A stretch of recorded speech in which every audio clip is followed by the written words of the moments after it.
Okay, folks, so this is going to be part 1D of our Jefferson notes. This should be pretty short and sweet.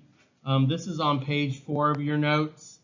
The first thing is to notice the dates of the expedition. This took over 2 years. It stretched into 3 years almost, this expedition. Now, the first picture I have here is kind of different. You look at this, and who are these two people, y'all? Come on. The dude's got a big S on his chest. It's Superman. And who's Superman's girlfriend? Lois. Lois Lane. Okay, man, a lot of comics fans here today. Anyway, who is Superman's alter ego? Who is he when he's not being Superman?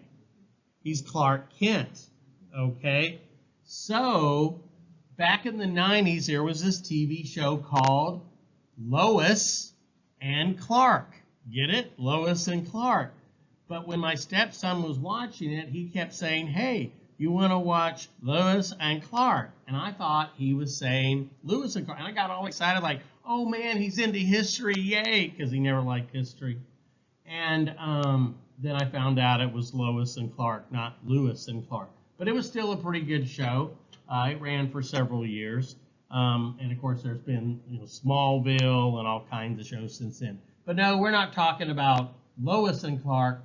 We're talking about Lewis and Clark. And notice the picture here, y'all. It's almost as if they're Siamese twins connected. And that's the way a lot of people kind of recognize these guys as Lewis and Clark, like they are attached, but they were two very, very different people. Meriwether Lewis, who you see on the left there with the dark black hair, brunette, was a very, very depressed person. In fact, ultimately, it's believed he committed suicide, although there are those people who think that maybe he was murdered because he seems to have been shot more than once and dragged out. And not only did it drag out, he kind of, after shooting himself, dragged himself a ways. He had been the secretary for President Jefferson and New Jefferson. So, yeah, there's all kinds of stories about what happened, but he does seem to have been kind of mentally imbalanced afterwards. Now, Clark, George Clark here, I think, was that his name, George Clark? He was a very, very different guy, very happy-go-lucky, lived a long, happy life, red-headed guy, always sort of the fun person to be around in a room and that kind of thing. So kind of sad that we group them together as if they're one person. But they were the two leaders. They were co-leaders of this expedition. Now, they were sent to explore the northern purchase of Louisiana Territory. But the thing to note, y'all, and this is why some people, Congress was kind of worried about this when basically Jefferson asked for the money to do it, is we had not bought Louisiana yet. Remember, they were just going over there to get New Orleans. But Jefferson just wanted to know what is there. So this is technically French territory these guys were going to be walking through. Now, fortunately, by the time they did the expedition, it did indeed belong to us. So it was organized beforehand and paid for. Now, when we went to the moon, y'all, when Americans went to the moon, so far only America has sent men to the moon. USA. USA. Anyway, nobody else has done that. They've landed stuff there, yeah, but they haven't sent men yet, right? And so when our astronauts went there, they were aviators, they were pilots, they weren't scientists. But we trained them really carefully, y'all, so they would know what to look for on the moon to bring back. Now, so that they bring back stuff that, would be interesting to scientists here. Same thing with Lewis and Clark. We had no idea what was out there, y'all. People thought there could be woolly mammoths. Maybe, we didn't really quite understand dinosaurs necessarily yet, but there might be woolly mammoths, maybe volcanoes. No telling what was out there. So they were really taught really, really well to be able to look for things that were unique as far as fauna, that is animal type things, and flora, that is plants and things. Now, they were actually known as the Corps of Discovery. Please make sure you guys know how to pronounce Corps, C-O-R-P-S. Y'all are AP people, you probably do, but I still get students who will call them the corpse of discovery. No, a corpse is a dead person, right? You aren't going to join, hopefully, the Marine Corps. You're going to join the Marine Corps. You don't pronounce the S, it's kind of a French thing. So the expedition was just called the Corps of Discovery, almost like you're saying core as in apple core, C-O-R-E. Only 30 or so men and, of course, one woman was on this expedition. So what was the object? What was the goal of this expedition? Well, they were basically to see, was there a path by water, that you could get all the way to the Pacific coast? Was there anything that would keep you from going, say, the middle of America, say Missouri, right, modern-day St. Louis, all the way to, say, modern-day Oregon or Washington State?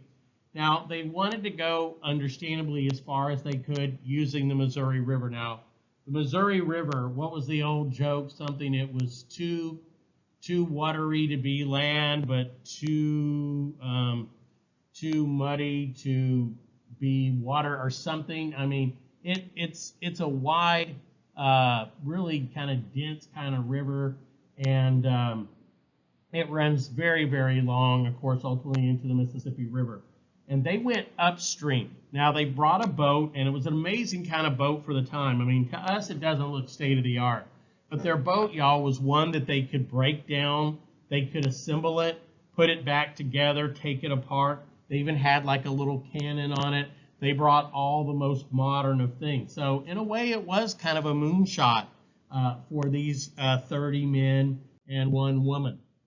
Okay, now, here's a picture that I put on y'all's notes. And this kind of gives you an idea. This is the United States before the Louisiana Purchase. And of course, by the time the Corps of Discovery left St. Louis, we had double the size of our nation, this green area here. And you can see they made their way up kind of along the Missouri River as much as they could. And then when they had to walk, they walked, kind of like Forrest. When I had to rest, I rest. When I run, And they made their way finally over here to what is today Oregon. And I've been where they came out, so to speak, and they literally were able to look at the Pacific Ocean.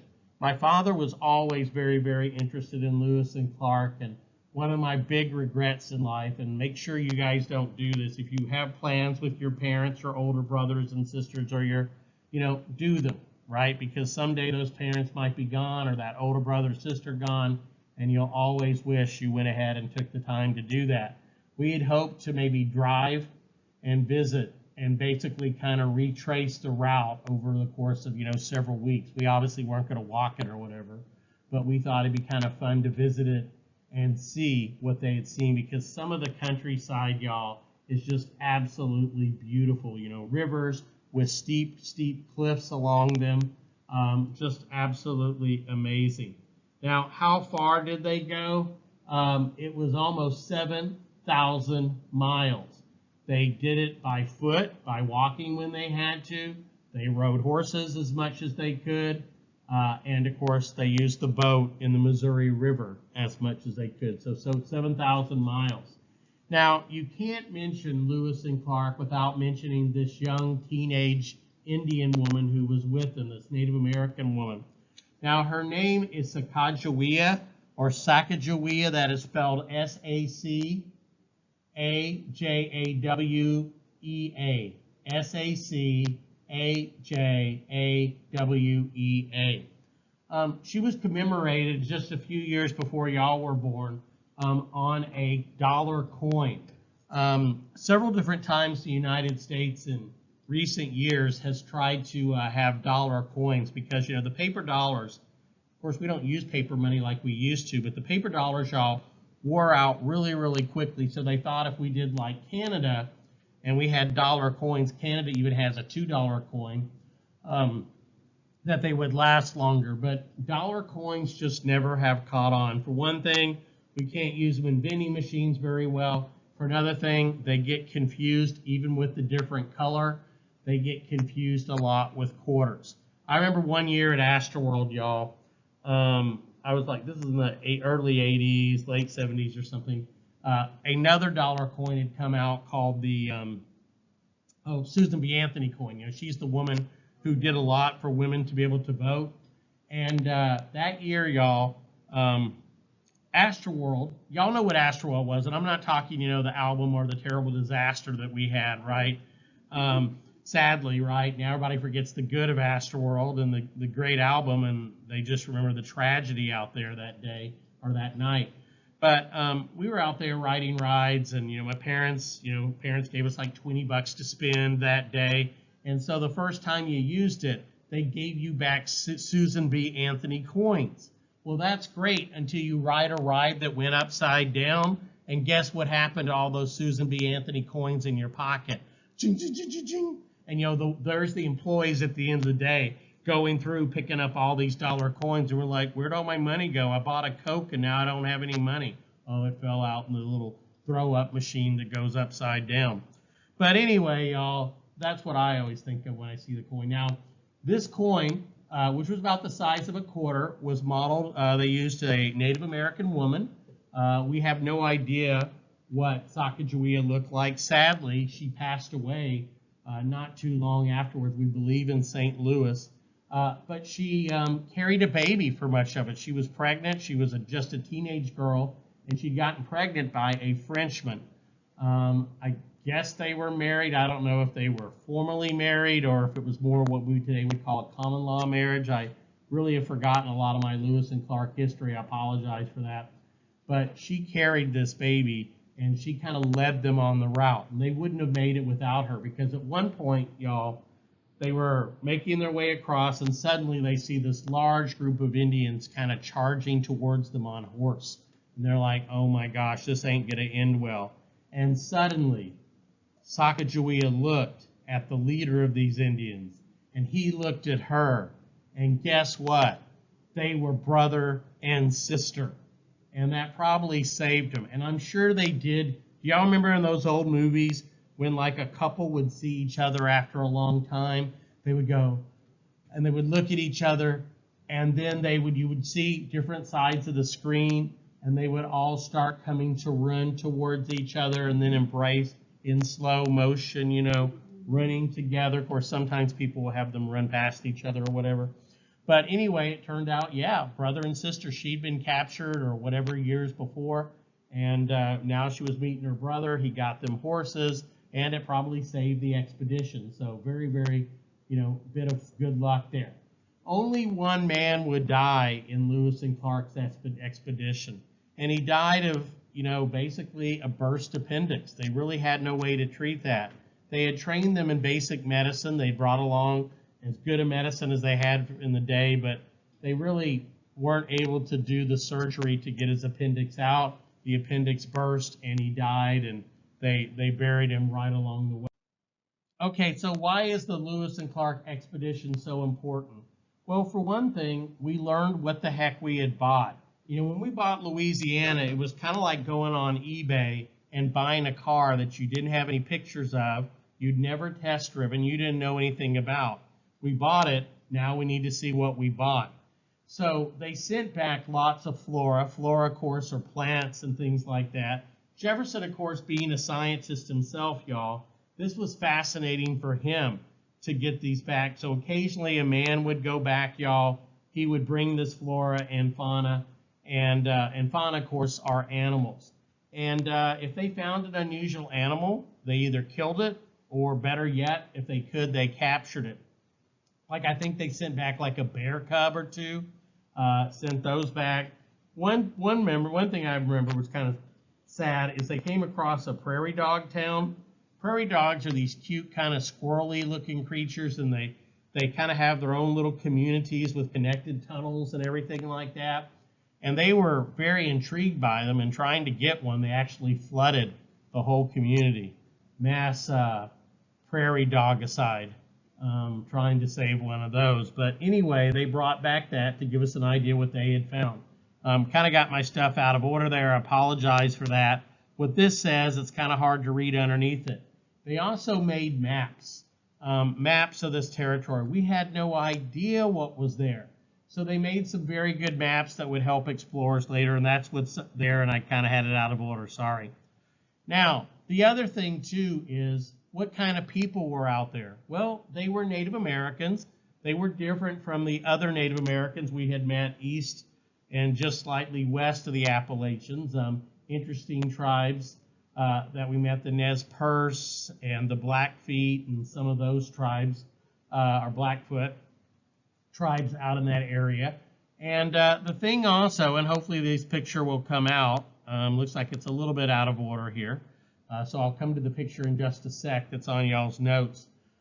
They showed the viability. In other words, was it possible to travel over land to the Pacific? And of course the answer was yes. Here is the picture that's on y'all's notes. Now these were medallions about the size of like a medal you guys might get in some kind of UIL competition. And let's see if it gets big here. Yeah, if you look at it here, I kind of zoomed in on it. It says President of the USA. It says the President of the, trying to actually read it there. But anyway, it's got a silhouette cut into it of Thomas Jefferson.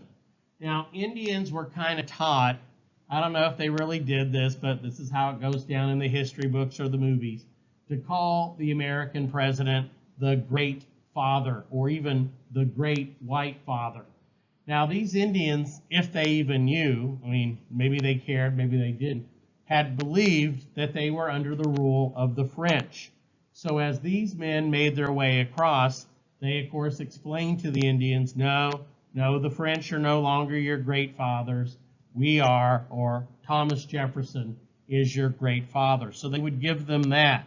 And then on the other side of it, you would see a handshake. And, of course, a handshake is generally considered a sign of what? Friendship, right? Friendship. And think about how, or agreeing to something. Yeah, it's like agreeing to something or shaking hands. The idea being, if you can shake hands with somebody, you mustn't have any what in your hands? A weapon, right?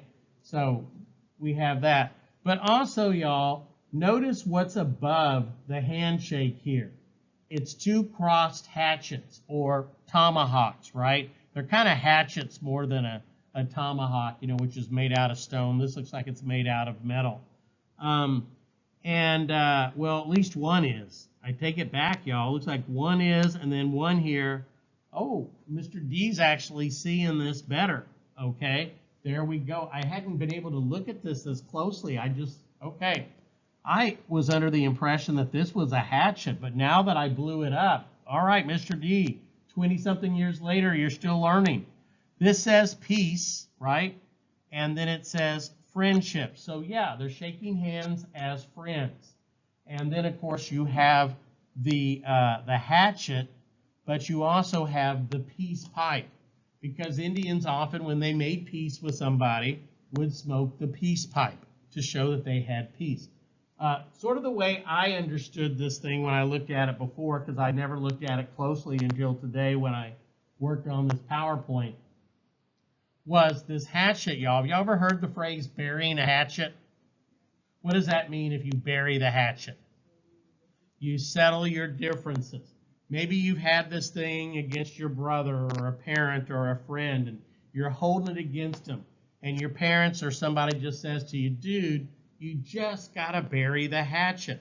Well, that doesn't mean you bury it in the back of their head. That would not be good.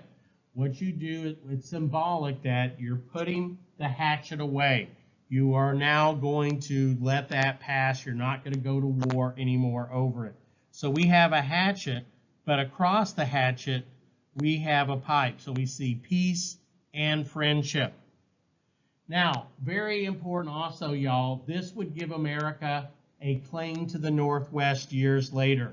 Later on, y'all, the British, as well as the Spanish and the Russians, are going to claim what is today the northwestern part of the United States. Oregon, Washington State, parts of Idaho, up into British Columbia of Canada, And at one point, it looked like we might even go to war. Now, fortunately, the Spanish and the Russians gave up their claims, but the United States and Great Britain, up into the 1840s, were still claiming this area. one of the reasons America had justification for it, and why today Washington State and Oregon and Idaho are not, say, part of Canada A, is Lewis and Clark. By us going there, by us mapping it, it gave us proof that we had been there and we had a right to claim it. Alrighty. And let's see, I think that's it. Yeah, there we go. We'll stop right